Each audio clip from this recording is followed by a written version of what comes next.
KBS 열린 토론.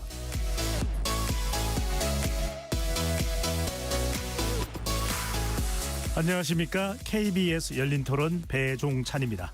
북한 최고의 정치 행사인 노동당 대회가 어제 폐막했습니다. 당대회 기간 대외적 발언을 자제하던 북한 당국이 당대회 폐막과 동시에 한국과 미국을 향해 메시지를 쏟아냈습니다. 김정은 위원장은 한국을 동족이라는 범주에서 영원히 배제할 것이라며 남북 대화 가능성을 일축했고, 반면 미국을 향해서는 핵 보유국 지위 인정을 전제로 유화적인 태도를 취하는 모습인데요. 이번 북한의 9차 당대 내용을 자세히 짚어보고 남북관계, 나아가 북미관계는 어떤 변화가 예고되는지, 우리 정부의 대북 정책은 어떤 점검이 필요한지 살펴보겠습니다. KBS 열린 토론 지금부터 시작합니다. 치열한 토론 속에서 더 나은 세상을 찾아갑니다. 올바른 세상을 만드는 첫걸음. 평일 저녁 7시 20분 KBS 열린 토론. KBS 열린 토론 함께해 주실 두 분 북한 전문가 소개합니다. 양무진 북한대학원대학교 석좌 교수 나오셨습니다. 네, 반갑습니다. 양무진입니다. 조한범 통일연구원 석좌연구위원 자리해 주셨습니다. 안녕하세요. KBS 열린 토론 문자로 참여하실 분은 샵 9730으로 의견 남겨주실 수 있고요. 단문 50원, 장문은 100원의 정보 이용료가 붙습니다. KBS 1라디오의 모든 프로그램은 유튜브에서도 함께할 수 있으니까요. 많이 들어와 주시고 구독 꾹 눌러주시고 좋아요도 많이 보내주시면 좋겠습니다. 먼저 북한 최대의 정치 행사인 노동당 대회 이야기를 안 할 수가 없습니다. 어제 폐막했습니다. 올해 9차를 맞는 행사라고 하는데 먼저 양 교수님께 먼저 여쭤보겠습니다. 9차면은 이게 김정은 위원장의 집권 들어서 9차인 겁니까? 북한 이 정권이 노동당 정권이 들어서고 난 이후에 1차, 2차, 9차째가 되는 겁니까? 어떤 행사입니까? 어떤 의미가 있는 행사인지요? 북한의 노동당 대회라는 것은 북한 당위의 국가 체제이기 때문에 일종의 당국가의 최고 의사 결정 기구다 이렇게 이해하면 되고, 지금까지 9차례, 9차례 대회를 했는데 김일성 시대 6차례 했고 김정일 시대는 한 차례도 개최하지 않았습니다. 그러고 나서 김정은 시대 들어와 가지고 2016년도에 7차, 2021년도에 8차, 그리고 방금 폐막된 9차 이렇게 볼 수 있겠죠. 5년 만에 열렸군요. 그렇죠. 네. 이번 9차 대회는 한마디로 하면은 김정은 위원장의 쇼다 이렇게 볼 수 있겠죠. 뭐냐면 김정은 위원장의 김정은 위원장에 의한 김정은 위원장을 위한 당대다. 좀 더 구체적으로 말씀드리자면 유일 영도 체계 강화, 또 그리고 이 핵과 상용 무기의 병진 정책, 국가 균형 방점, 좀 더 나아간다면은 남측 우리 측에 대해서는 강경 정책, 미국에 대해서는 조건부 대화, 이것이 특징이다 이렇게 이해하면 될 것 같습니다. 예. 조 박사님, 이번 당대를 보면 지난 대회보다는 이제 좀 시기적으로 늦게 열렸다. 그리고 대회 기간 내내 대외적 메시지를 최소화하다가 이제 마지막 무렵에 이제 메시지를 쏟아냈습니다. 핵심적인 이번 9차 노동당 대회 내용은 무엇이었고, 이렇게 좀 시기나 또는 대외 메시지를 내놓는 시점을 좀 조정한 이유 뭐라고 봐야 될까요? 약간 좀 착오가 있는데요. 대외 메시지를 늦게 내는 건 아닙니다. 왜냐하면 북한 보도를 보면 우리 육하원칙이잖아요. 그걸 하나도 지키질 않아요. 제일 조선중앙텔레비전 북한 뉴스 이제 프라임타임 뉴스가 8시 뉴스거든요. 보면 이럽니다. 어느 한 나라에서 이렇게 시작합니다. 언젠가 이렇게 시작합니다. 그러니까 이번에 보도도 보면 보통 우리는 지금 예를 들어서 대통령 담화가 있다 그러면 바로 나오잖아요. 북한 다음 날 나옵니다. 일단. 그러니까 전날 무슨 일이 있었는지는 다음 날 새벽까지 기다려야 우리 전문가들이나 분석가들이 알 수가 있는 거고요. 지금 말씀하신 우리 배 앵커님께서 하신 왜 마지막에 그게 아니고 첫날 나왔어요. 첫날 둘째 날 그 메시지가 이미 나왔는데 종합보도를 마지막 날 오늘 아침에 이 종합보도를 하니까 여기에 대미 씨가 실려 있는 거예요. 그러니까 초기에 이미 대미 씨를 냈어요. 그러니까 우리 이제 그 양 교수님 말씀하셨지만 중국은 당대회를 5년마다 거의 격식을 지킵니다. 근데 북한은 70년에 5차가 있었고 80년에 6차 당대회가 있었어요. 그리고 2016년 김정은 시기에 36년 만에 들어서 했는데 그때부터 5년마다 합니다. 5년마다. 근데 지난번에 1월에 했고 1월 6일부터인가 시작했던 걸로 기억이 되고 8일 동안 했고 이번엔 19일부터 2월 7일 동안 했거든요. 네. 그 시기는 거의 큰 의미는 없어요. 차이는. 중요한 건 김정은 시기에는 시기를 지킨다는 것. 그다음에 이제 저 사람들 말로 의정. 보통 당대회라면은 지난 5년 동안 어떻게 했다는 사업 총화가 있습니다. 이제 그게 결과 보고고 그다음에 이번에 의정을 보면 두 번째는 규약 개정입니다. 노동당 규약 개정. 북한은 노동당 규약이 헌법보다 위에 있으니까 우리가 이제 그것만 집중해서 봤죠. 왜냐 통일민족 개념 삭제를 지시했는데 반영됐는지 안 됐는지 오늘까지는 아직 몰라요. 했는지 안 했는지. 두 개의 국가라는 그 부분이죠. 그렇죠. 네. 오늘까지는 아직 명확하지 않습니다. 그다음에 이제 세 번째가 이제 중앙조직기관 선거, 인적 그 개편. 요 세 가지가 의정이었고 이제 마지막에 나오는 건 이제 앞으로 5년 동안 우리 어떻게 하겠다. 요렇게 구성이 돼 있어요. 이렇게 보면은 제가 보기에는 지난 8차와 본인은 뭐 잘했다고 그러는데 구조적 환경 변화가 없기 때문에 큰 흐름의 변화는 없다. 경제적으로는 자력갱생, 제재 유지되니까. 그다음에 핵무기를 중심으로 한 국방력 강화. 그다음에 우리한테는 이제 남북관계 단절. 미국과는 조건부 대화. 요 정도가 큰 틀이라고 볼 수가 있어요. 양 교수님도 하신 말씀입니다. 대남 강경 모드.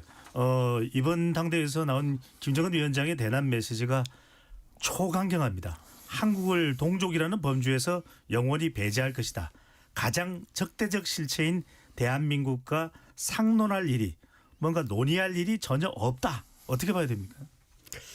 그래서 이제 이 김정은 위원장이 상당히 자존심 강하기 때문에 2023년 12월에 남북 관계를 적대적 두 개 국가 관계의 성격 규정을 했죠.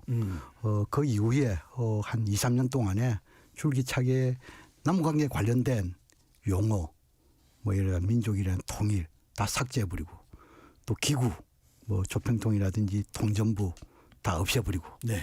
또 심지어 김일성 주석의 소위 말해서 일종의 그 치적이라는 이런 조국 통일하고 관련된 상집, 탑 이런 것도 제거해버렸단 말입니다. 이런 상황에서 지난해에 그 이 뭐 당 전원회의라든지 최고인민회 개최 때 혹시나 김정은 위원장이 주장한 일종의 두 개 국가론 이것을 갖다가 헌법에 명시했느냐 안 했냐 이것이 전문가들 사이에 상당히 관심거리였습니다. 그러나 우리 정보 당국에서는 아직까지 헌법에 명시하지 않았다. 막 그것을 우리가 사실로 인정했을 때 이번에 방 우리 앵커께서 말씀하신 대로 아마 당규약 개정에 민족 통일 문제 이 부분은 삭제가 되고 적대적 두 개 국가 정도가 명시되지 않았을까 저는 그걸 보고 그 연장선상에서 아마 3, 4월 조금 늦으면 5월 정도 북한의 최고인민회의에서 대의원이 새로 구성되면 적대적 두 개 국가 헌법화 이까지 가지 않겠냐 이렇게 보여지고 이러한 적대적 두 개 국가를 들고 난 가장 핵심적인 것은 네. 아마 이 김정은 위원장 입장에서는 대남 불신이 가장 크고 두 번째로는 후계 체제의 안정화가 좀 관계되어 있는 것이 아니겠느냐.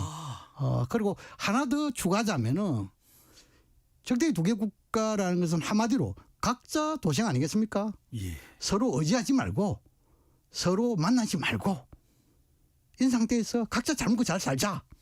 그런데 지금 이제 김정은 위원장이 러우 전쟁선상에서 경제와 여러 기술 측면에서 가장 러시아로부터 수혜국이잖아요. 또 조금만 부족한 것은 중국으로부터 협조를 받잖아요. 이것이 소위 말해서 안러 경중 다시 말해서 안보는 러시아 경제는 중국 이런 상황이 또 핵까지 보유했단 말입니다. 이렇기 때문에 더 이상 남측인 우리 측하고 교류협력이니 특수관계니 이것은 별 의미가 없다. 그런 차원에서 아마 적대적 두개 국가를 들고 나온 것이 아니겠냐. 예. 그렇게 보여집니다. 이게 양 교수님 말씀하시니까 갑자기 넌 오브 더프의 투 코리아스라는 내용도 생각나는. 조 박사님 이러는 이유가 북한이 이 대남 강경 보도가 북한 내의 체제를 좀 단단하게 하겠다 이런 의미도 담겨 있는 겁니까? 크게 보면 이제 올 게 온 거죠. 왜냐하면 북한이 자신감이 있을 때는 본인들이 주도하는 고려 연방제 통일 방안이거든요. 연방제로 가는데 남쪽에서 통일전선 전술에 의해서 남쪽에 작용하던 세력들이 적화를 하면 북한식으로 통일한다. 이게 고려 연방제거든요. 그러니까 북한식 평화통일 방안이죠. 그런데 이게 흔들리는 게 지금 북한으로 통일한다고 그러면 남쪽에서 동의할 사람이 있을까요? 네. 제가 볼 때 지금까지 한 사람도 본 적이 없거든요. 안 되거든요. 우리는 세계 10위 종합국력 안쪽에 들지만 북한은 거의 200이거든요. 인구는 절반이고 본인들이 아는 거죠. 그러니까 이게 처음 변한 게 2000년 6.15 공동선언에 보면 북한이 낮은 단계 연방제를 들고 나옵니다. 이것과 우리 민족공동의 통일방안에 공동점이 있다고 이렇게 시작되거든요. 낮은 단계 연방제는 사실상 다른 나라로 가자는 거예요. 연방보다는 독립국가 성격이 더 강합니다. 첫 번째. 두 번째는 김정은이 들어서서 2015년에 갑자기 평행 시간을 만듭니다. 시간이 다른 거예요. 우리하고 30분 차이. 시간이 다르면 다른 나라거든요. 동경을 기준으로 안 합니다. 그렇죠. 그러다가 이걸 다시 제대로 돌린 게 언제냐. 2018년 4월 4.27 판문점 회담 직전에 시간을 되돌려놓습니다. 미련을 가진 거죠. 한 번 더 평화 프로세스에 대해서. 근데 이게 깨지거든요. 2019년 2월 트럼프의 하노이까지 갔는데 사실은 노딜이었거든요. 그러다가 결국 윤석열 정부가 들어오면서 우리가 다 아는 사안에 의해서 북한이 결심을 한 것 같아요. 이제 붙어 있어봐야 소용없고 위험하기만 하다. 그러면서 이제 이국가론으로 이제 전환을 했다고 보여지거든요. 그러니까 이거는 갑작스러운 건 아니다. 북한의 입장에서. 어차피 본인들 주도의 통일은 불가능하고 문재인 정부 때 한번 기다려봤는데 한반도 온전자론. 그러니까 실패하니까 나중에 그랬잖아요. 뭐 삶은 소대가리 이런 막말도 했잖아요. 그러니까 크게 보면 본인들이 주도하는 통일이 불가능하니까 통일보다는 북한 체제 유지, 정권 유지 쪽으로 전환하겠다는 걸 공식화한 게 지금의 흐름이라고 볼 수 있죠. 그러니까 제가 보기에는 우리 정부가 아무리 노력해도 적어도 가까운 시일 내에 이 입장을 바꿀 가능성은 없다. 북한이요. 예. 참. 네, 양 교수님. 뭐 우리 조 의원님의 말씀의 연장선상에서 2023년 12월에 김정은 위원장이 당 전원회의에서 남북 관계를 적대적 두개 국가 관계라고 규정을 했습니다. 그 규정을 한 그 배경을 보면 한 세 가지 정도 요약 가능해요. 첫 번째는 그 당시가 러우 전쟁 2년 차입니다. 두 번째로는 김주의 등장 2년 차입니다. 또 하나 더 추가하자면은 윤석열 정권의 대북 강경책 2년 차입니다. 그럼 이 세 가지가 상당 부분 맞물려 있다 이렇게 보여지고 그 선상에서 김정은 위원장이 지난 8기 5년 동안 북한식 사회주의 전면적 발전의 개척기라고 규정을 했습니다. 그런데 적대적 두개 국가를 하고 나서 보니까 개척기에 나름대로 전혀 부정적인보다도 오히려 긍정적인 도움이 됐다는 것이죠. 그 연장선상에서 이번 9차 당대에서는 북한식 사회주의 전면적 발전의 고조기 도약기로 규정을 했습니다. 그럼 이것을 위해서 지금 이제 적대적 두개 국가가 이전의 5년 상황과 강하더라도 오히려 북한의 이런 도약기 고조기 도움이 된다. 그런 판단이 있지 않을까 이렇게 보여지고 예. 종합에 제가 말씀드린 대로 김주의 등장의 2년 차 그리고 후계 구도의 안정화 좀 관계되어 있다. 적대적 두개 국가 규정이 라고 한다면은 적어도 10차 대회인 오는 2031년 예. 10차 대회 아닙니까? 이때 북한이 후계 구도의 내정 또는 공식화 그런 상태까지 적대적 두개 국가는 계속 유지되지 않을까 예. 이렇게 전망합니다. 김주에 상당히 궁금하실 텐데 여러분 잠시 뒤에 집중적으로 파고들겠습니다. 조 박사님. 예. 통미봉남일까요? 남쪽은 강경 모드인데 북한은 열어둡니다. 그러면서 전제 조건이 북한의 핵 보유국 지위를 인정해 준다면 미국과는 좋은 관계 유지가 가능하다. 이거는 어떤 의미입니까? 전혀 새로운 게 아닙니다.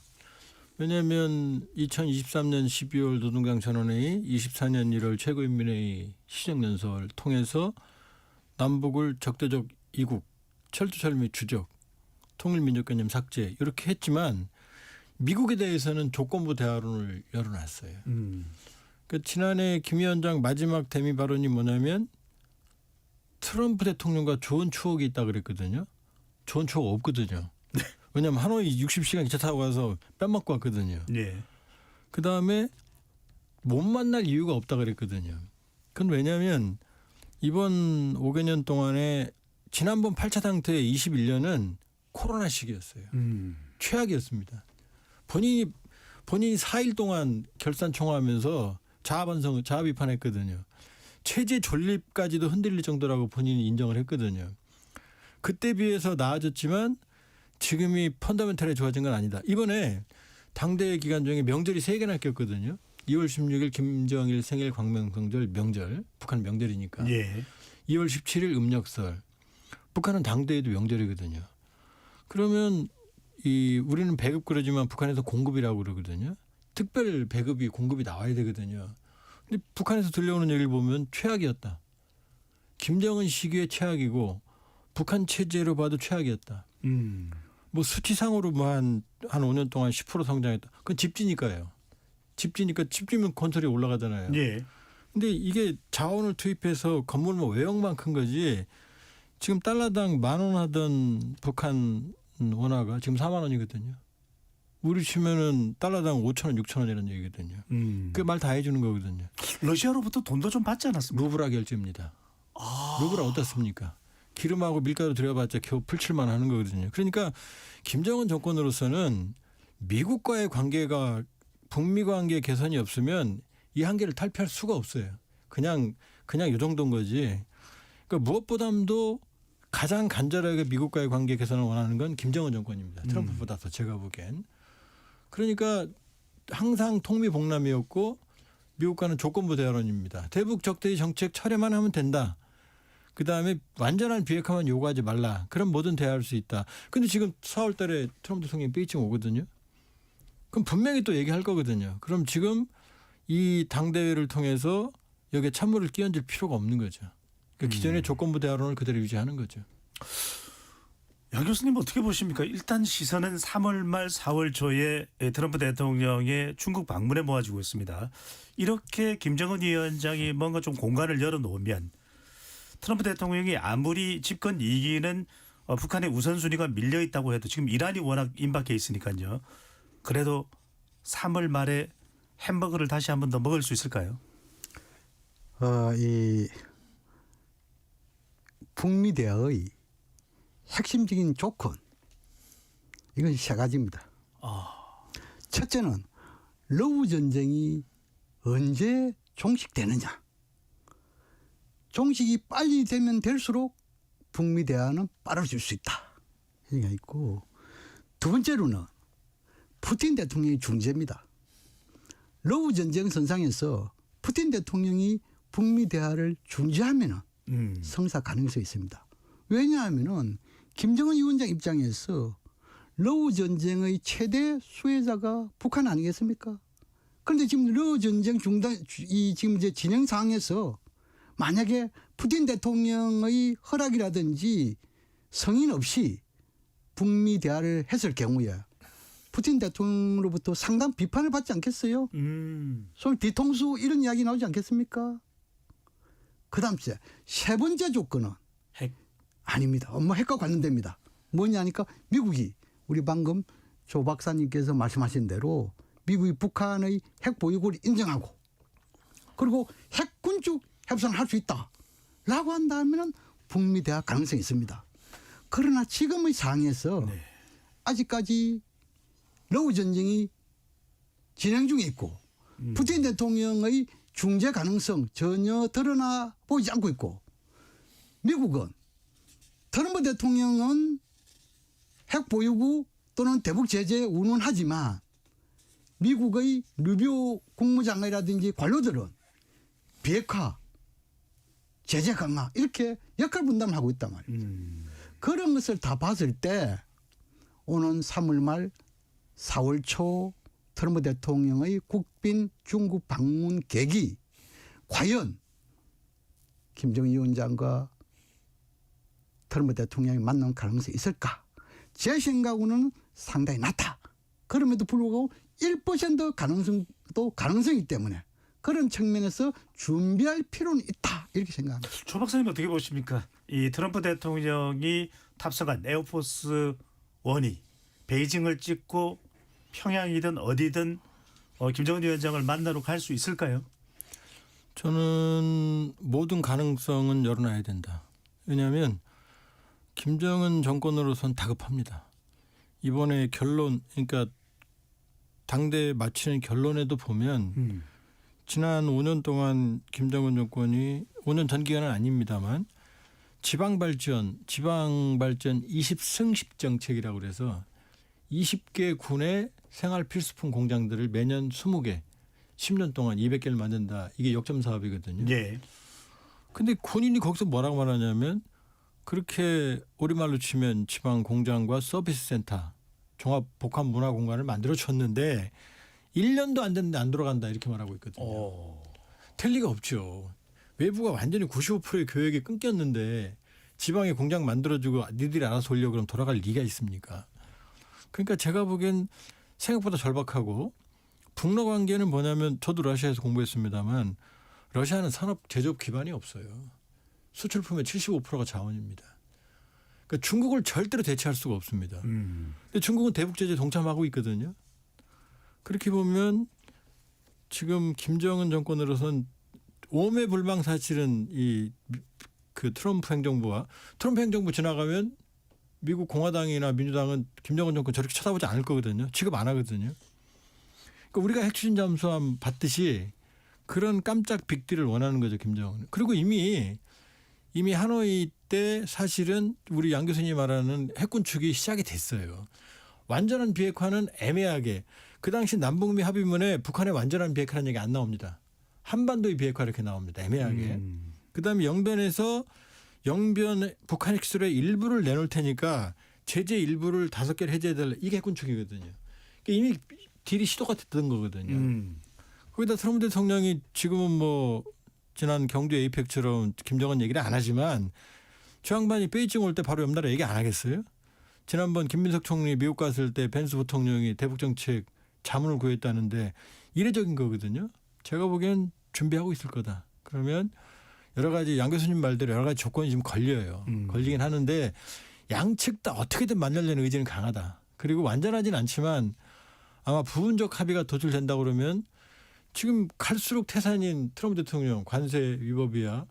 이란도 이제 트럼프 매직이 더 이상 안 통하거든요. 쉽지 않거든요. 그러면 러우 전쟁은 어쨌든 끝날 거고 이스라엘 하마스도 거의 끝나면 그럼 트럼프 대통령이 선거 전에 말했던 트리플 그러니까 러우 전쟁, 중동, 김정은 러브레터 이러면 트리플 크라운이거든요. 그러면 트럼프 대통령으로서는 11월 중간선거 그다음에 그렇게 그토록 원하는 노벨 평화상 이 욕심을 안 낼 이유가 없죠. 네. 근데 양 교수님 여하튼 한번 기대를 해보겠습니다. 또 기다려 보겠습니다. 근데 이재명 대통령이 미국을 방문해서도 트럼프 대통령이 피스메이커 하시라. 우리는 페이스메이커 하겠다. 근데 한국에 대해서 북한이 해도 너무한다는 이야기가 나옵니다. 정동영 통일부 장관이 무인기가 북한에 침투됐던 것도 유감의 뜻을 전했고 김여정 이제 부장이 된 겁니까? 김여정 부장이 이 긍정적 메시지를 내기도 했었는데 상당히 강경하거든요. 이쯤 되면 좀 대화의 문을 열만도 안 된 좀 어떻게 봐야 됩니까? 그래서 이제 이번 당대에서 대남 정책에 대해서는 강경 정책 이미 서두에서 말씀드렸잖아요. 그에 대한 핵심적인 배경은 그 서로 의지하지 않고 의존하지 않고 각자 조정하자. 이것이 김정은 위원장의 전략이다 이렇게 보여주고 그를 몰고 남북한 모두 사람 사는 세상이고 그렇다면 서로 주고받는 화답이 있지 않습니까? 방금 앵커님께서 말씀하신 대로 이재명 정부 들어와 가지고 나름대로 타 정부가 하지 못하는 부분을 선제적으로 많이 했지 않습니까? 일례로 대북 전단과 확성기 방송 중단. 이것은 상호주의가 아닙니다. 이재명 정부 선제적으로 하니까 북한 또한 대남 전단과 확성기 중단 화답을 했잖아요. 또 그리고 정동영 장관께서 정말 하기 쉽지 않는 메시지를 보냈잖아요. 그것이 비록 무인기 침투 사건, 이것이 상당 부분 외환 이런 죄에 범가고 예. 특히나 이재명 정부 출범에서도 약 두서너 차례 그런 시도가 있다는 것이 이미 지금 이제 조사 중간 결과 나온 거 아니겠습니까? 이름에도 이런 상황이 있어가지고 정동영 장관이 인정을 하고 유감을 표명하고 심지어 재발 방지 정책까지 내놓겠다 이야기했잖아요. 그런데 며칠 전까지만 하더라도 김여정 부부장의 담화에 있어가지고 정동영 장관의 대북 메시지에서 나름대로 긍정적으로 평가를 했잖아요. 그러니까요. 그럼 그 당시에 긍정적인 평가는 김여정 개인의 입장이겠어요? 이것은 오빠는 최고 지도자의 뜻이 반영된 거 아니겠습니까? 그것이 잉크도 마르기 전에 완전히 반대된 현상이 나왔단 말입니다. 그럼 우리가 정동영 장관의 메시지와 김여정 부부장의 담화 이것이 우리가 너무 희망 고문한 거는 모르겠습니다만도 적어도 사람 사는 세상에 있어가지고 김정은 위원장이 이렇게 당대에서 매몰차게 나오는 것은 정말로 실망이 큰 대목이다. 아무리 김정은 위원장 중심의 후계 체제 안정화와 예. 체제 결식이 중요하다 손치더라도 그러나 감정적으로 한 핏줄이 다른 핏줄이 될 수 있습니까? 역사가 한 번에 바뀔 수가 있습니까? 미래를 좀 생각해 봐야 되겠죠. 예. 그런 측면에서 상당히 아쉽다 생각하고 예예.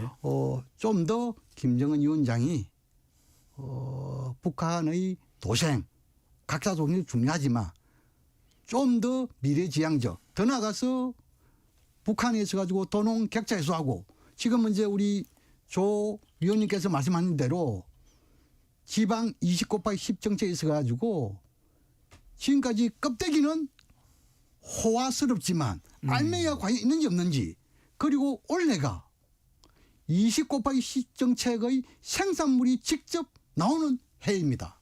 그렇군요. 이것이 얼마나 중요한가 알겠습니다. 좋은가 이걸 봐야 되겠잖아요. 아니 여기서요. 조선인데 제가 이제 드리는 설명 논리는 뭐냐면 엄마 딜레마라는 게 있거든요. 뭡니까? 엄마하고 애랑 싸우면요. 지금 체급을 보면 우리가 엄마하고 북한이 애거든요. 뭐 사회적 성숙도나 경제적 발전도나 인구나 보면 엄마하고 애랑 싸우면 애는 별짓 다 합니다. 막 소리 지르고 뭐 이거 사줘 땡깡 부리고 뭐 백화점에 뒹굴고 그러거든요. 근데 엄마는 그렇게 못 하거든요. 그냥 줘 박을 수도 없고 그렇다고 무조건 사줄 수도 없고. 그러니까 우리로서는 사실은 엄마 딜레마에 빠져 있는 거죠. 예. 얘를 올바른 길로 가게 해야 되는데 줘 박을 수도 없고 그렇다고 무한정 들어줄 수도 없거든요. 그 사이에서 우리가 전략적 인내의 고민을 하고 있는데 근데 여기에 대해서 뭐 정부가 저자세다 아니다 잘한다 지금 나뉘고 있거든요. 그러니까 정부가 이 한반도 평화와 안정을 위해서 상당히 노력하고 봐도 안쓰러울 정도로 노력을 하고 있는데 문제는 양 교수님 말대로 저렇게 계속 만일에 엇박자로 나가면 어떻게 그러니까. 우리 됩니까? 정부의 부담이 커지고 네. 국민적 인내도 한계로 갈 수밖에 없거든요. 그러니까 이게 지금 딜레마인 거죠. 그래서 이제 저도 그것이 상당히 걱정되는 거. 이 우리 대북 정책의 시너지 효과라는 것은 국민들과 국제사회의 지지와 협력이 있어야만이 가능한 게 있어요. 예. 그런데 북한은 계속 강경은 나오고 우리는 계속 화해로 나왔을 때 국민들의 또는 국제사회의 피로감 누적될 수 있겠죠. 그럼에도 불구하고 우리가 과거 사례 하나만 좀 되돌아볼 필요가 있습니다. 70년대 동독의 호네크 정부가 지금 김정은 위원장과 똑같이 이민족 2국가를 들고 나왔습니다. 그 이민족 2국가를 당규약에 명시하고 헌법에도 명시하고 더 나아가서 베를린 장벽을 더 높게 더 길게 쌓았습니다. 그럼에도 불구하고 서독의 민주정부는 여기에 조급증을 내지 않고 일희일비하지 않고 동방 정책을 지속 유지했습니다. 그러나 그 결과 어찌 됐습니까?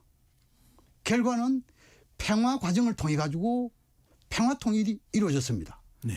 그러한 동서독의 교훈 시차수점을 볼 때 지금 현재 이재명 정부 어려움이 있겠지만 조급증 내지 말고 일희일비하지 말고 평화 공존 정책을 더욱더 활발하게 추진하는 것이 현실적 접근이다. 저는 그렇게 생각합니다. 인내심이 필요한 시간이다.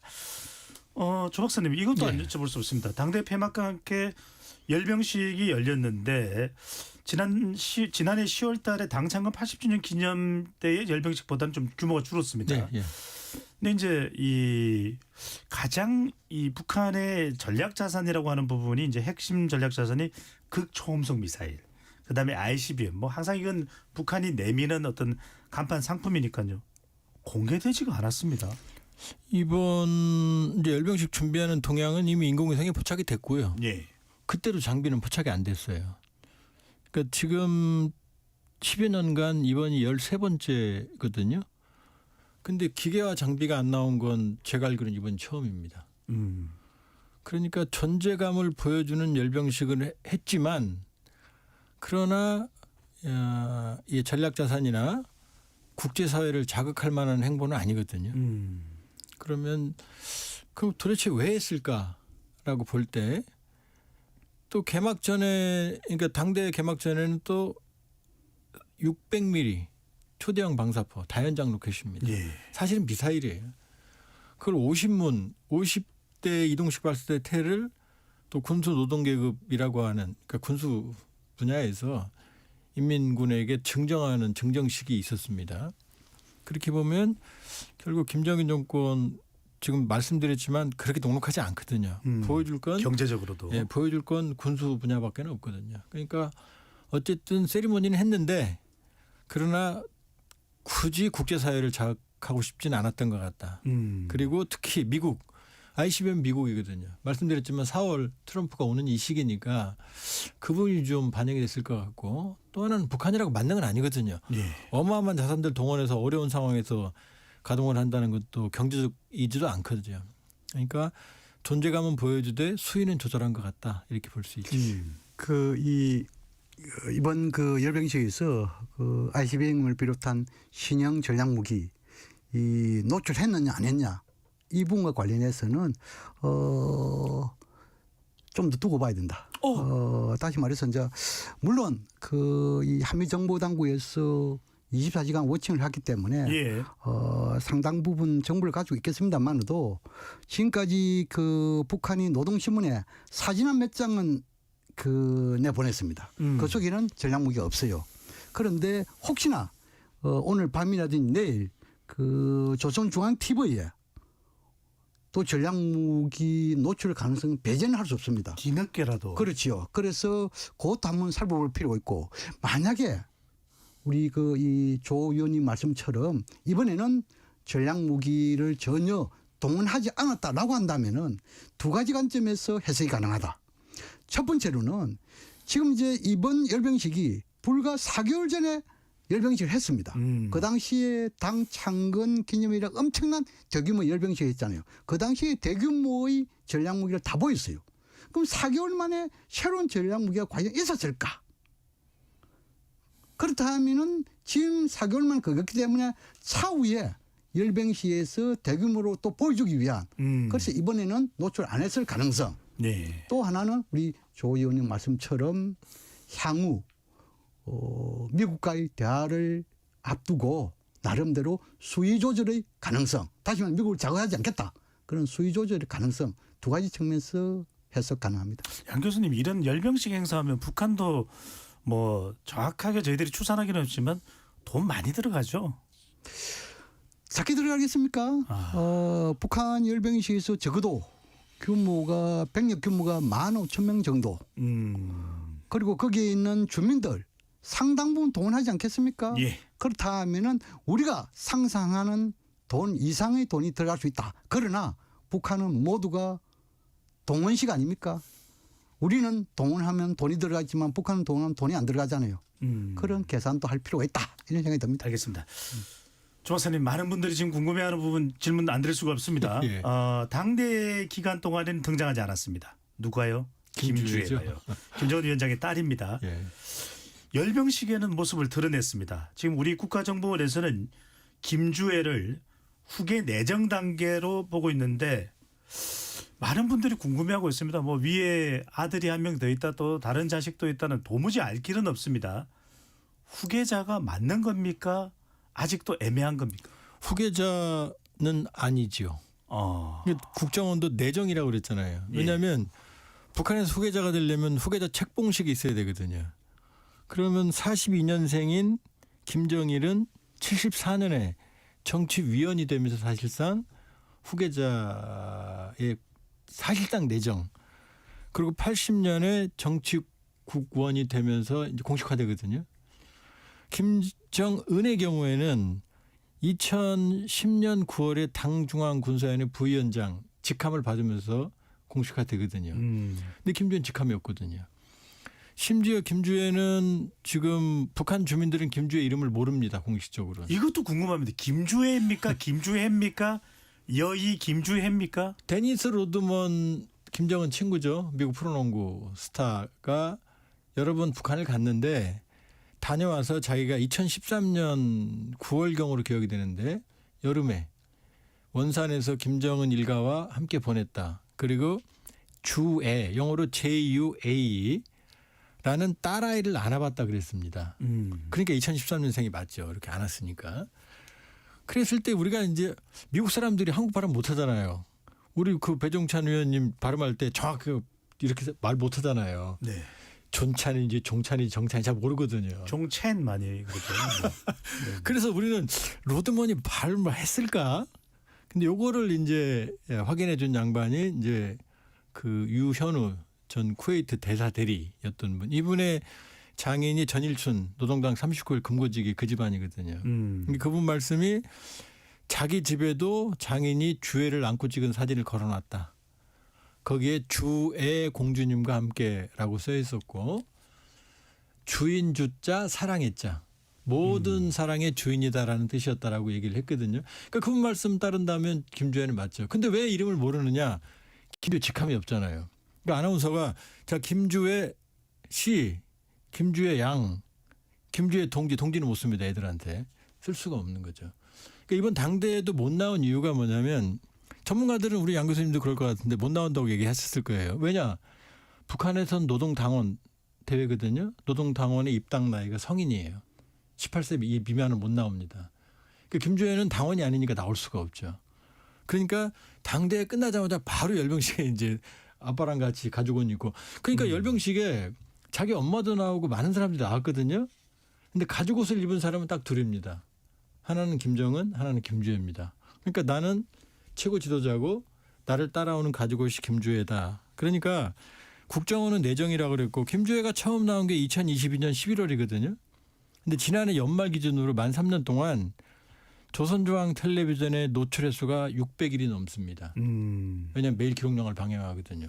그럼 더 말할 필요가 없죠. 내정은 확실하죠. 임명은 안 되지. 그러면 자 원래는 13년생 김주애 그 위에 오빠 2017년생 성별미상 이렇게 얘기를 했는데 지금은 이제 그 오빠 부분에 대해서는 정보당국도 물음표를 해놨습니다. 그러니까 출산했는지 안 했는지 했는데 죽었는지 했는데 정상이 아닌지 이렇게 지금 물음표를 해놨고 어느 경우든 이 와중에 갑자기 오빠가 튀어나온다?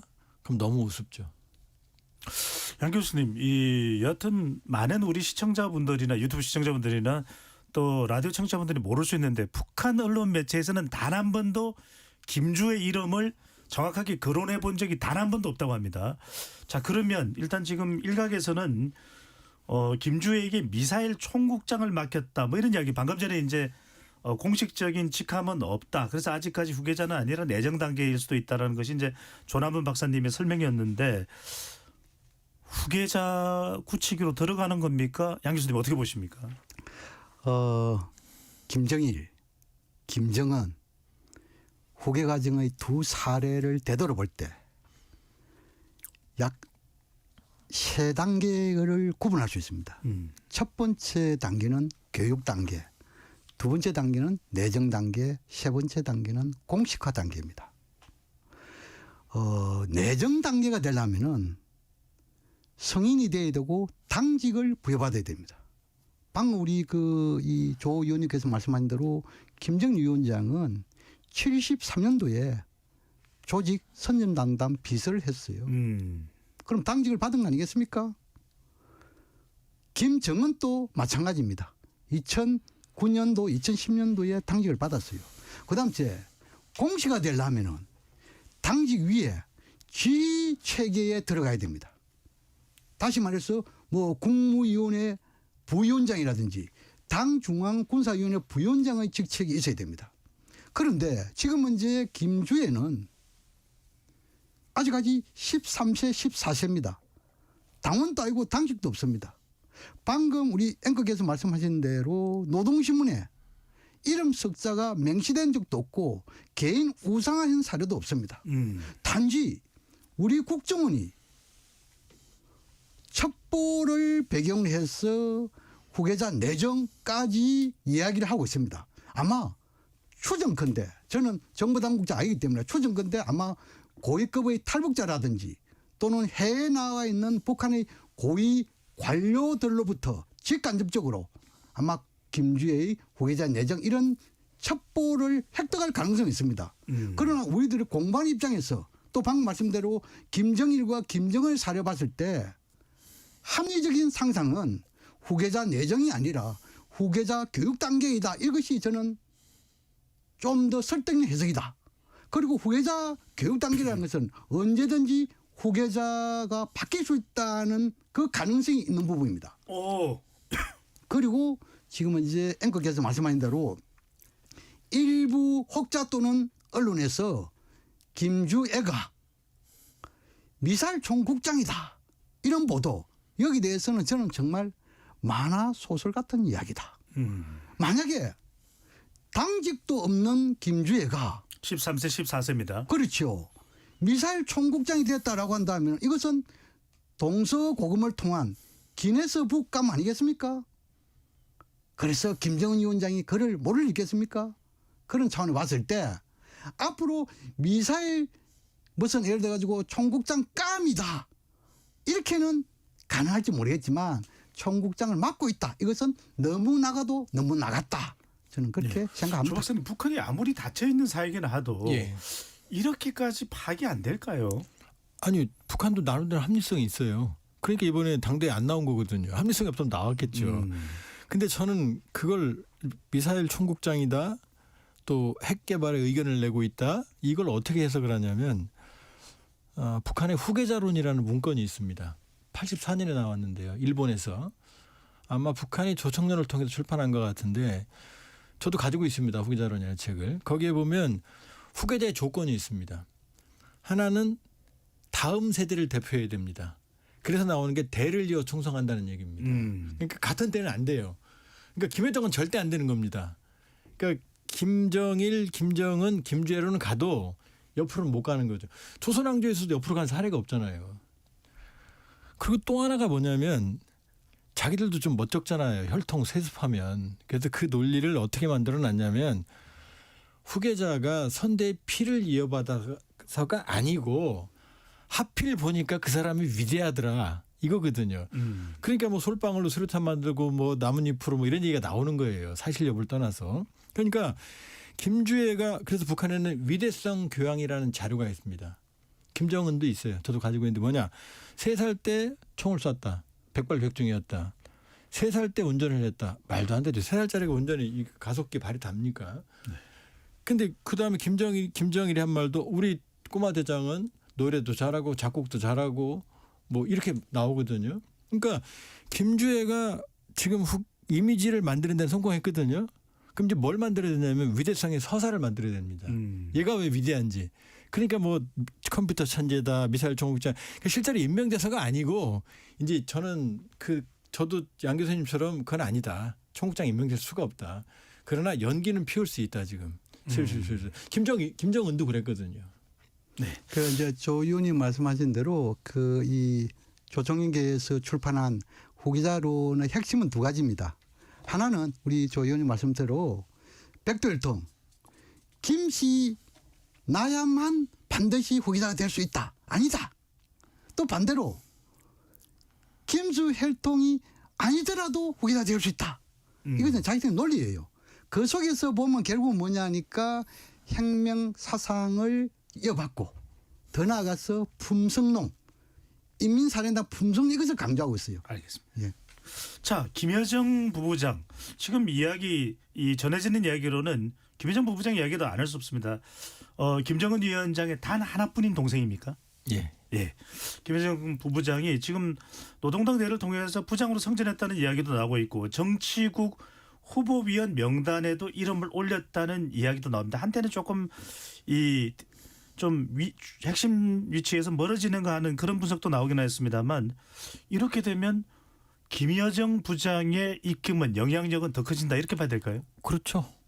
그렇다기보다는 커진다기보다는 있었던 영향력을 공식화한다. 이게 더 맞는 것 같고요. 그러니까 우리는 이제 부장 그럼 잘 모르잖아요. 전문 위치인가. 그러니까 북한에는 내각에 예를 들어서 경공업성, 뭐 이제 국방성, 성이 불안님 얘기입니다. 네. 장관. 그게 있고 노동당 안에 전문 부서가 따로 있습니다. 그러니까는 조직지도부, 선전선동부 뭐 이렇게 있거든요. 여기에 있는 부장들은 이 내각의 장관들보다 힘이 10배는 강합니다. 오. 실제 그냥 하는 말이 옛날에는 노동당 전문 부서에 있는 과장이 내각의 장관들한테 반말했다 이 정도까지 힘이 세거든요. 그러니까 김여정이 정치국 후보위원회에 들어간 건 안 중요합니다. 왜? 전에 들어간 적이 있으니까요. 다시 들어간 거니까. 그런데 지금까지 영원한 부부장이었거든요. 그럼 서열이 한 50위쯤 됩니다. 그런데 부장이라는 얘기는 적어도 공식 서열이 10위권 내외라는 얘기거든요. 한 자릿수로 들어가는 겁니까? 예, 한 자릿수 들어갑니다. 그러니까 지금 그 노동당 전문 부서의 순서로 봐서는 교육상 다음에 재정상 그 사이에 껴 있거든요. 재정부장, 교육부장. 근데 제가 보기에는 이제 사실상 아마 노동당 전문 부서를 총괄하는 역할을 하면서 대남, 대미, 담화를 총괄하는. 그런데 담화를 내려면은 국제 담화를 내고 있는데 김성남 국제부장은 그대로 살아 있거든요. 그다음에 통전부를 대체한 10국 부장은 또 장금철로 알려져 있거든요. 그러니까 도대체 김여정이 무슨 부서를 맡았는지는 아직도 비지수예요. 그 부분 관련해 가지고 우리 조 의원께서 잘 말씀했는데 김여정이가 이 당부장이지만 그 비서는 겸직하지 않고 있어요. 어찌 보면은 부장보다도 더 센 곳이 비서국 비서들입니다. 그런데 이제 대부분 뭐 이일환이라든지 김재룡이라든지 이런 사람들은 비서 겸 부장을 겸직하고 있다. 그런데 지금 이제 김재룡이가 지금까지는 규율 담당 비서 겸 부장을 했는데 이번에는 정치국 상무위원 비서 부장 모두를 하고 있어요. 더 높아진 거네요. 예, 그렇다면 지금 이제 우리 조 의원님 말씀처럼 당의 조직을 김여정이가 전부 다 관장한다라고 했을 때 그러면 김재룡은 뭘 할 것인가? 이렇게 의문이 갈 수 있어요. 그러나 이 부분에 대해서는 조금 제가 우리 그 조 의원님하고 조금 입장이 다른데 아마 이 김재룡이가 당의 조직 담당 비서 겸 부장을 하지 않겠느냐라고 한다면은 김여정은 첫 번째로는 대남 대미 수장을 지속하고 또 그리고 김정은 위원장의 정상 외교를 보좌하고 더 나아가서 혹시 김주애가 후계자라고 적어도 교육을 하든 내정이든 된다면은 앞으로 이것이 좀 더 안정적으로 정착하는데 총괄적인 일종의 연출 역할이랄까요? 네. 이런 것까지도 겸하지 않을까 저는 그렇게 전망합니다. 김주의 후계 작업도 지원할 수가 있다. 상당히 좀 주목이 됩니다. 그 부분도 저희들이 좀 잘 살펴보도록 하고요. KBS 열린 토론 잠시 참여 안내 로고 듣고 2부로 돌아오겠습니다.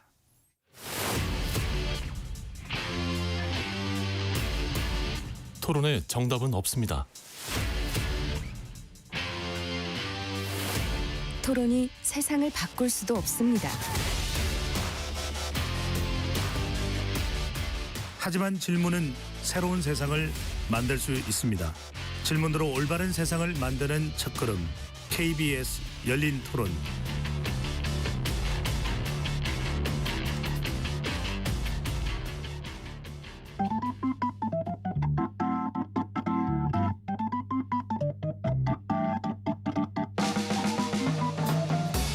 세상을 바꾸는 질문 열린 토론이 시작합니다. KBS 열린 토론은 언제나 열려 있습니다. 단문 50원, 장문 100원의 유료 문자 샵 9730 그리고 KBS 어플리케이션 콩으로 여러분의 의견을 남겨주세요.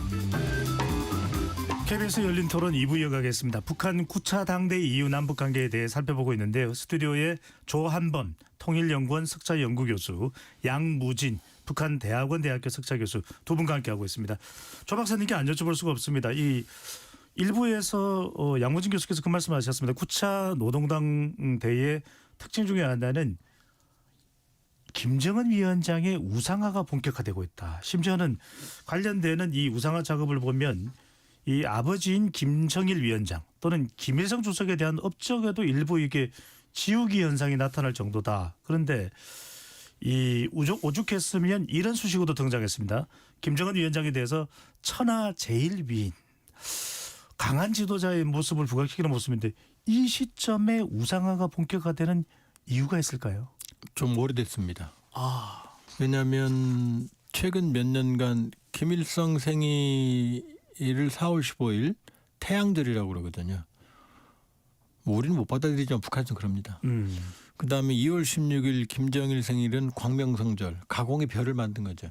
김일성이 태양이니까 태양이 두 개가 없으니까 김정일은 별로 간 거거든요.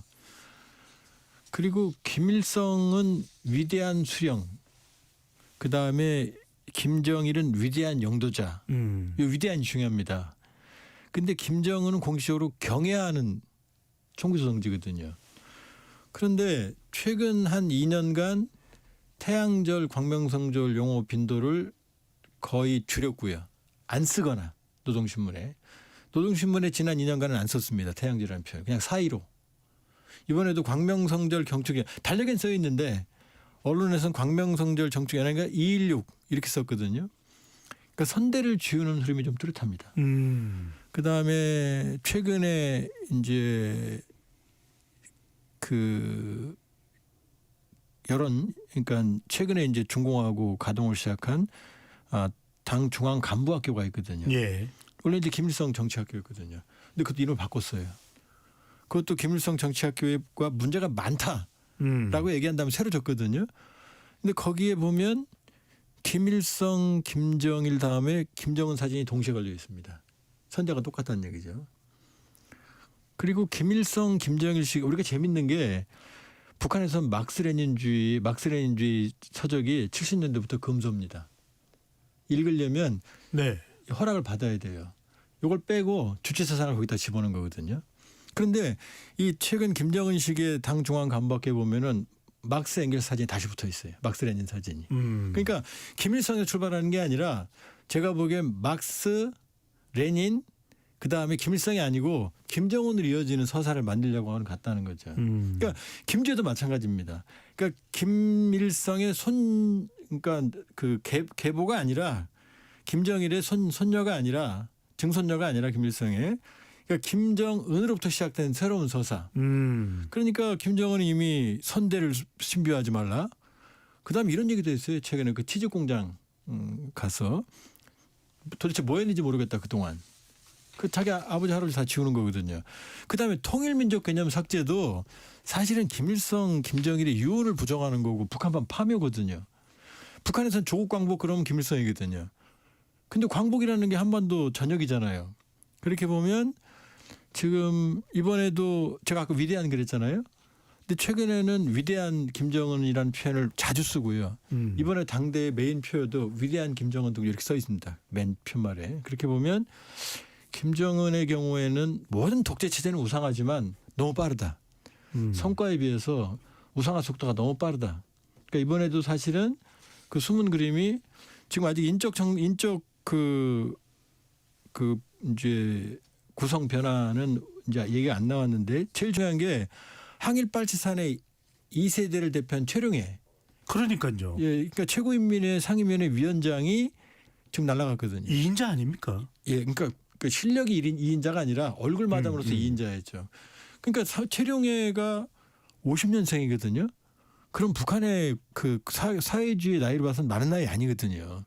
김영남 같은 경우 보면은 이 물갈이도 사실은 이제 아버지 때부터 뼈가 굵었던 사람들, 박정천, 리병철 같은 군부 인사들, 그다음에 김영철 같은 대남통 이렇게 보면 조용원도 사실은 지금 비서직에서 지금 그 해임됐거든요. 네. 상무위원은 있지만 그럼 조용원은 최고인민회의 상임위원장으로 그 옮겨갈 가능성이 높아졌거든요.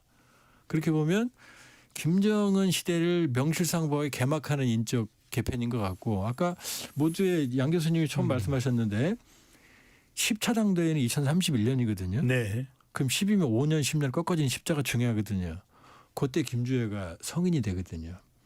아, 그러면 김정은의 우상화와 함께 김주애의 서사까지 5년 동안 만들고 이어지는 김정은을 소위 말하면 시조로 보는 어떤 새로운 서사를 만들려고 하는 게 아닌가 조심스럽게 저는 그렇게 평가해 봅니다. 아니 양 교수님 이 김정은 위원장의 이 자신감은 어디에서 나오는 겁니까? 아버지 할아버지도 지우려고 하고 이른바 최룡해 또 김영철 말 그대로 리선건 정말 쟁쟁했던 아버지 세대 인물들을 빼고 최선희 김성남 본인 사람들을 쫙 끌어올리는 것 같은데 어떤 배경으로 봐야 될까? 이 자신감 어디에서 나오는 겁니까? 소위 말해서 젊음에 대한 배짱 튼튼한 그거 볼 수 있고 또 하나는 이 김정은 위원장이 아버지 김정일 위원장은 주로 참모들의 보고에 의존했습니다. 그러나 김정은 위원장은 4개 국어를 하기 때문에 직접 인터넷을 통해 가지고 국제 정세를 다 파악을 합니다. 굳이 참모들의 도움이 필요 없는 지도자지요. 또 그리고 지난 그 8차 물론 7차부터겠죠.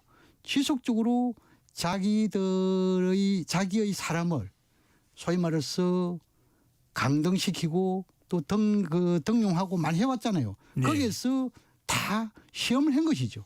이런 선상에서 지금 이제 김정은 위원장이 지난 8차 때는 사회주의 건설의 개척기 그리고 9차는 고조기 지금 10차 때는 아마 전성기라고 붙일 겁니다.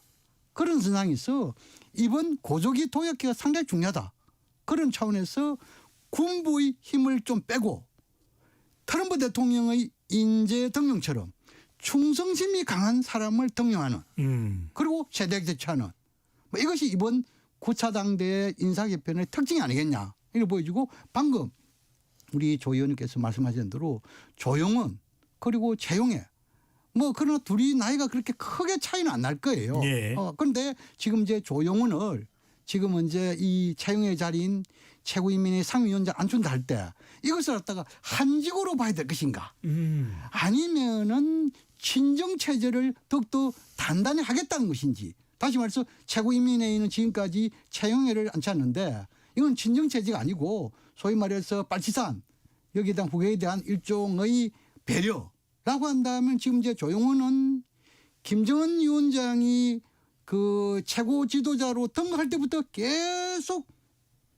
옆에서 보좌해왔잖아요. 네. 그렇다면은 지금은 이제 이 조용원의 최고인민 상임위원장으로의 등용은 한직으로의 소립니까 강등이랄까요? 이것보다도 오히려 김정은 위원장의 친정 체제를 강화하기 위한 포석이 아니겠느냐. 저는 그렇게 분석하고 하나 더 붙인다면은 이러한 배짱은 결국은 핵 보유국이라는 지위 그것이 큰 배짱의 토대가 아니겠느냐 이렇게 생각합니다. 조 박사님 또 한 사람이 궁금해지는 것이 워낙 김정은 위원장과 가까웠기 때문에 실제로 2018년 평창 올림픽 때도 그랬고 문재인 정부와의 이 남북 대화 상황에서 상당히 중요한 역할을 했던 인물이 또 현송월이거든요. 예. 여전히 건재합니까?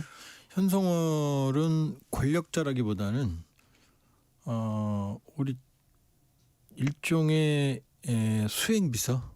그러니까 과거 처음에 그걸 했던 건 김여정이었죠. 초기에. 그러니까 김여정이 했던 선전선동부 내에서 김정은의 이제 수행비서 역할을 하면서 서열로 봤을 때는 아마 선전선동부 부부장 정도 직함을 가지면서 예. 수행비서 역할도 하면서 김정은 이미지 메이킹에도 상당히 깊숙이 관여하는 것으로 보여집니다. 그러니까 현성월은 실제 권력자라고 볼 수는 없고요. 그렇게 보면 이제 김정은 시기에 보면 여성들이 많이 등장합니다. 일단 리설주가 파격적으로 등장했고 김정일의 경우에는 생전에는 공개적인 행보를 한 적이 없어요. 그 부인이. 알려진 부인만 5명이거든요. 홍일천, 김영숙, 김옥, 그다음에 고용희, 김정은 엄마 성혜림까지. 그다음에 또 하나 바로 최선희죠. 최선희는 북한 외무상 중에서 가장 지금 그 두각을 나타내는 여성으로서 그러나 최선희도 실권은 없다. 실권은 없고 김정은이 원하는 그러니까 최선희를 중용하는 걸 보면 최선희는 대미 담당이거든요. 예. 그러니까 결국 최선희의 위상을 보면 이제 미국에 대한 미련이 있는 거죠. 그러니까 김여정이든 현성월이든 아니면 최선희든 이 사람들이 이 부각이 된다고 해서 그렇다고 해서 여성들이 실질적으로 권력을 장악하느냐 그건 아니다 이렇게 볼 수 있죠. 최선희 이야기를 했으니까 네, 예. 양 교수님. 현송월은 한편으로는 그 선전선동부 부부장으로서 한편으로는 김여정 부부장을 보좌하는 역할 또 한편으로는 그 당의 문화 예술 이 부분에 대한 선전활동 여기에 대한 일종의 보좌 역할 이것을 중심적으로 한다 이렇게 보여지고 최선희는 지금 이제 이번에 당 중앙위원회 위원은 서열이 상당히 낮았어요. 예. 그런데도 불구하고 정치국 아마 위원이 됐죠. 예. 그런 상황에 보면은 현재의 외무상은 유지하고 있는 것이 아니겠냐 이렇게 보여지고 여기에서 지금 이제 우리 그 조 박사님도 말씀하신 대로 대남 대부분 관련해서 조금 겹치면서도 역할 분담이 있는 것 같아요. 예를 들어 가지고 최선희 외무상은 미국을 중심으로 한 서방 국가 일반 외교 그리고 김성남이가 아마 당 국제비서부장이 되는 것 같아요. 이것은 중국을 비롯한 공산권 외교 그리고 지금 이제 김여정 부부장은 대남 대미 정상 외교 그리고 지금 이제 일전에 잠깐 동안에 그 당 통정부장을 맡은 장검철이라는 사람이 있어요. 예. 이 장검철은 아마 이 이전에 이성근이가 맡았던 해외 동포위원회 위원장 정도 맡지 않을까 이렇게 우리가 분석해 볼 수 있습니다. 알겠습니다. 시간이 많지 않아서 짧게 양 교수님한테 여쭤보고 마무리 발언 또 여쭤봐야 될 것 같은데 지금 이 김정은 위원장이 지금 트럼프 대통령이 이 베네수엘라의 마두로 대통령을 뉴욕으로 압송을 했습니다. 또 이란을 상당히 압박하고 있습니다. 이건 위협감을 안 느낄까요? 핵 보유국 지위를 이야기 안 하면 위협감을 느끼겠죠. 그것은 2003년도에 이라크 침공 그 당시에 굉장히 위협감 느낀 것처럼 있지 않습니까? 네. 그러나 지금 이제 김정은 위원장은 핵 보유국 지위 상태에서 아마 베네수엘라 사건 여기 대해서 크게 개의치 않을 것이다. 저는 그렇게 분석합니다. 네. 끝으로 이제 우리가 어떻게 하느냐가 상당히 중요한데 조 박사님께 먼저 여쭤보겠습니다. 북한이 지금 이제 대한민국을 적대 관계로 규정해 놓고 대화의 문마저 닫아 놓고 있는 상태인데 우리 정부의 대북 정책 또 한반도 평화 프로세스를 어떻게 관리를 해야 될지 특히 이제 북한이 이번 9차 노동당 대회도 상당히 좀 민생 경제에 관심을 가지기 시작을 했거든요. 정동영 통일부 장관도 좀 제2의 개성공단 뭔가 경제적인 우리가 협력으로서 좀 물꼬를 틀 방안은 있는지 어떻게 우리는 대응해 나가야 될까요? 첫 번째는 원칙을 견제하되 융통성을 볼 필요가 있다. 그러니까 북한이 원하는 이국 관계, 북한이 원하는 건 남북 관계가 아니고 외교 관계입니다. 국가 대 국가 관계. 그러나 그건 우리가 받을 수가 없죠. 헌법, 국민 정서, 민족적 정통성. 그 원칙은 유지하지만 그렇다고 해서 이걸 견고하게 입장을 내세우면 북한과 충돌하거든요. 그러니까 원칙을 유지하되 유연성을 유지할 필요가 있고 두 번째는 너무 북한 문제에 연연하지 말자. 그러니까 북한 프리즘을 통해서 세계로 가지 말고 한국의 세계 전략 속에서 북한 문제도 같이 풀어나가자. 왜냐하면 우리가 수십 년 동안 북한에 손을 붙잡고 해봤지만 북한은 자기들대로 실망했고 우리도 좌절을 지금 겪어왔거든요. 그러니까 보다 큰 틀의 국가 전략 속에서 이제 북한 문제도 봐야 된다. 중장기적으로. 그리고 또 하나는 인내와 자신감입니다. 결국 독재 정권은 무너집니다. 무너지고 그러기 위해서는 이 한반도 평화와 안정을 추구하는 인내가 필요하다. 자신감에 기반을 둔 이렇게 볼 수 있습니다. 네, 인내와 또 끈기 필요하지 않을까 싶은데 양 교수님은? 조급증, 일희일비 이것은 거문이다. 현재 이재명 정부의 평화 공존 정책이 한반도 상황을 안정적으로 관리하는 현실적인 정책이다. 하나 더 추가하자면은 북미 대화의 촉진자로서 페이스메이커 역할 충실히 하면은 남북 대화의 기회가 온다. 이것을 강조하고 싶습니다. 양 교수님 한 가지만 좀 더 여쭤보겠습니다. 트럼프 대통령이 이 김정은 위원장을 전격적으로 만날 가능성이 열려 있는데 2018년처럼 지금 우리 정부는 판문점 9.19 군사합의도 복원을 위한 노력도 하고 있는데 이재명 대통령과 김정은 위원장이 전격적으로 만날 가능성 올해든 내년이든 있을까요? 전격적으로 만날 가능성은 상당히 낮다. 그렇지만 북미 대화 이후에 남북 대화는 필수 고서다.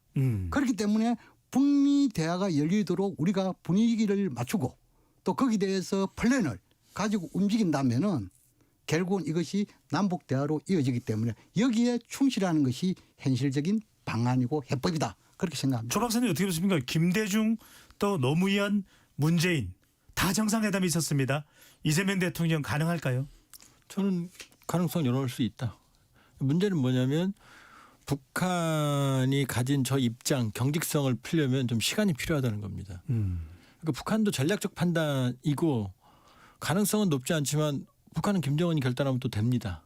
그렇기 때문에 양 교수님 말대로 노력은 하지만 너무 조급할 경우에는 국민적 피로감이라는 게 민주주의 사회에 또 있거든요. 예. 그렇기 때문에 남북관계도 관리하지만 국민 정서도 또 고려할 필요가 있는 거죠. 알겠습니다. 6031님께서 우리나라 대표 북한 전문가 두 분의 말씀을 잘 들었다는 의견도 보내주셨습니다.